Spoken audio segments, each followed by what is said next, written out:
Olá pessoal, nós estamos aqui hoje para plantar uma muda de figo pingo de mel.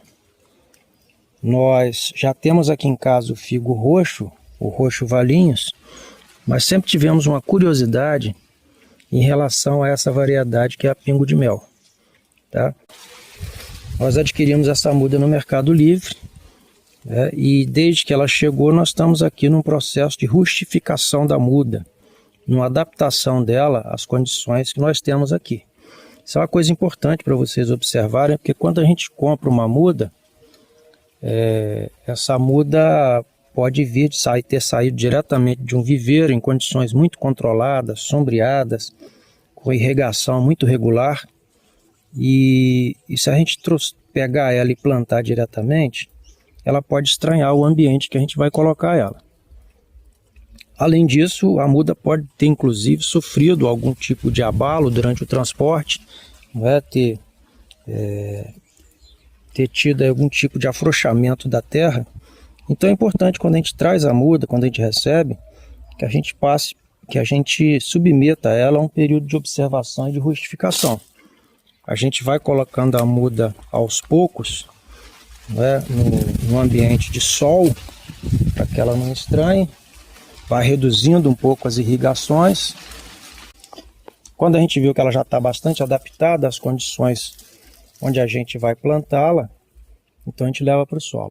Vocês já devem ter passado por uma experiência dessas, né? Então conte aí nos comentários a experiência que vocês tiveram. Nós não obtivemos muita informação sobre essa variedade, até porque ela não é a mais cultivada, como nós já falamos, é o figo roxo. O que nós sabemos aí pelos nossos levantamentos é que se trata de uma variedade muito rústica, que cresce bastante, e ela produz um figo menor, um figo pequeno. E esse figo, além de ser um figo menor, ele produz ele produz nas axilas das folhas, mas esses entrenós são bastante espaçados entre um e outro. Então é diferente do outro figo, onde você tem um figo aqui e logo depois você tem outro. Você tem um espaçamento maior entre os nós e, consequentemente, você vai ter menos figo num espaço menor, do galho. Mas, por outro lado, é um figo que é muito elogiado pelo sabor, por ser uma planta muito doce. Inclusive o nome pingo de mel decorre de uma exudação que o fruto ele vai liberar quando estiver pronto a ser consumido, que é ali um pinguinho que se dá no fruto, indicando o ponto de colheita dele. Por isso pingo de mel.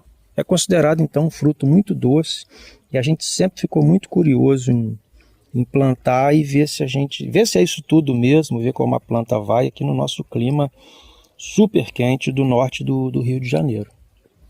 Então nós vamos plantar isso aqui e vamos ver como é que se sai, vamos acompanhar o desenvolvimento dessa planta e a gente mostra para vocês o tempo que demorou para frutificar e se o figo é realmente doce mesmo, se é de fato um pingo de mel, como se diz. Muitas pessoas plantam figo pensando mais em colher o fruto verde para fazer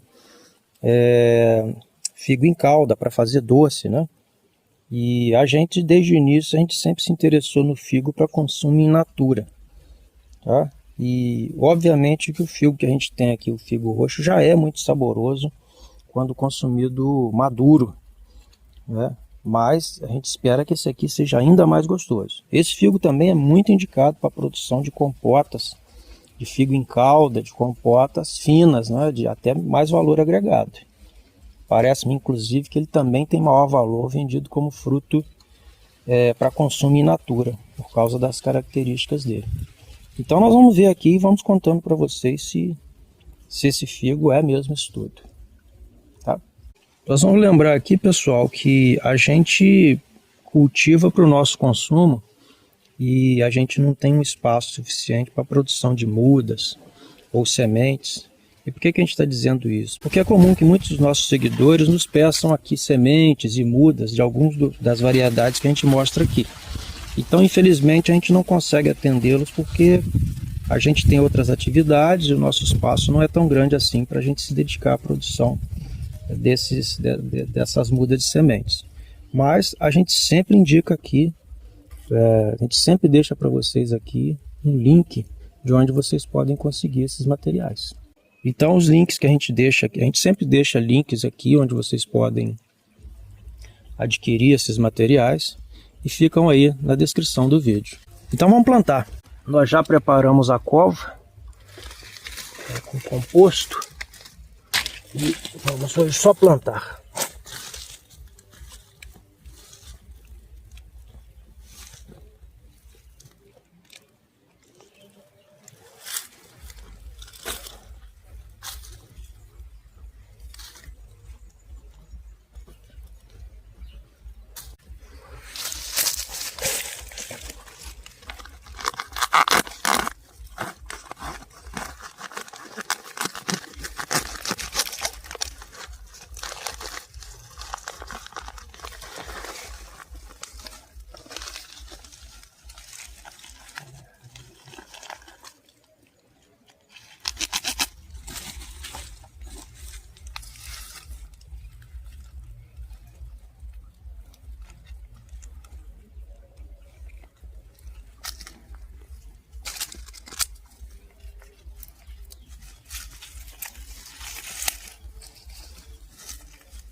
Bom, depois que a gente planta, é importante não descuidar das regas, que devem ser regulares nesses primeiros dias após o plantio.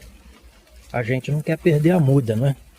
Então, irrigar nesse momento pós-plantio é fundamental. Depois que a planta estiver mais firme, aí a gente pode contar um pouco mais com as chuvas, né? E ficar menos atento à irrigação. Nós vamos agora também aparar esse brotinho, porque a gente não quer que essa planta desenvolva galhos nessa altura, né? Na verdade, nós vamos querer aqui que essa planta fique mais alta, então nós vamos permitir que ela bifurque mais cá em cima, né? Bem mais alta. Então a gente quer que a planta se desenvolva e a gente vai permitir que ela desenvolva ramificações num ponto bem mais elevado do que onde esse broto surgiu. A figueira é uma planta originária, né, de climas mais amenos, mas apesar disso ela se adaptou muito bem aos diversos climas do Brasil e ela produz mesmo em clima quente. A gente espera que essa variedade também se adapte bem aqui, como é o caso do outro figo. Então é isso, pessoal. Até mais!